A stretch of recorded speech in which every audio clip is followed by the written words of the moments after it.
इस प्रकार राजा सुद्युम्न ने अवंतीपुरी यानी उज्जैन में चारों समुद्र को उतारा। चारों समुद्र को उतारा। जो वहीं की यात्रा करता है, जो समुद्र की यात्रा करता है, उज्जैन की यात्रा करता है, उसका भैया ध्यान से सुनो, उसका पुण्य का फल सुनो। मनुष्य को चाहिए कि वह महापुण्य में क्षार समुद्र में, क्षीर समुद्र, क्षार समुद्र में स्नान करने से भक्तिपूर्वक पितरों का श्राद्ध करें। वहां स्नान कर कर अपने पितरों का तर्पण करें और पितरों का श्राद्ध करें क्षार समुद्र में। फिर स्थल भाग में विद्यमान पार्वती वल्लभ भगवान शिव की पूजा करें। स्नान करके किसकी पूजा करें? भगवान पार्वती वल्लभ यानी शिव की पूजा करें।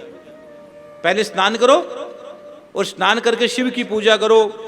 तत्पश्चात तांबे का एक पात्र लेकर उसमें नमक भर दें। आप जब स्नान करो क्षार समुद्र में तो तांबे के एक पात्र में नमक भर दे और उसमें कुछ स्वर्ण, सुवर्ण मतलब सोने की कोई चीज रखकर वेद वेता ब्राह्मणों को दान कर दे। वेद वेता ब्राह्मण को दान कर दे।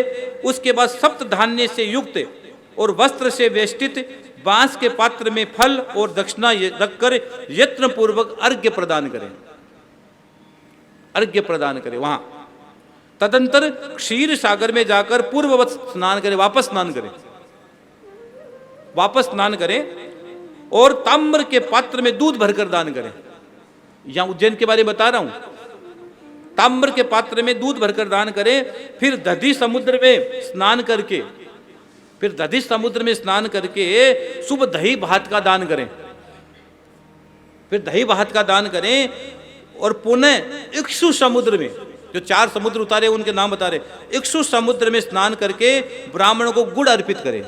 गुड़, ब्राह्मण को गुड़ अर्पित करें। इस प्रकार यात्रा करने के और इसके बाद यात्रा करके दूध देने वाली गाय का दान करें।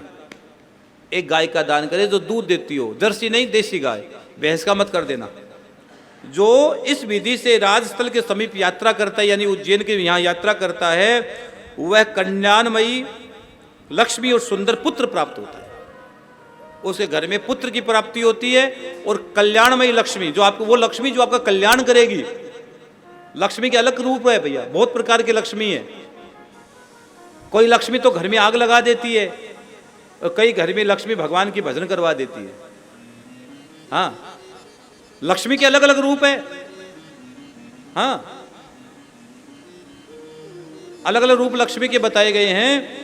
इसलिए जो व्यक्ति, और मरने के बाद अगर चार समुद्र में व्यक्ति स्नान करता है तो यहां लिखा गया मरने पर स्वर्ग लोक में चला जाता है। आप अगर नहीं समझ में आए तो अवंती खंड उठाकर केदार खंड में स्कंद पुराण में पढ़ लेना, आपको पूरी की पूरी कथा समझ में आ जाएगी।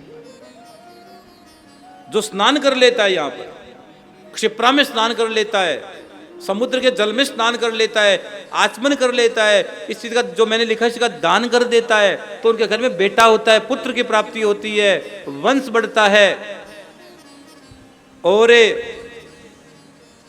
उसके घर में आनंद की प्राप्ति, लक्ष्मी डेरा डाल के बैठ जाती है, रिद्धि सिद्धि सहित, ये कथा कहती है। समझ में आई कि नहीं आई बात? आई?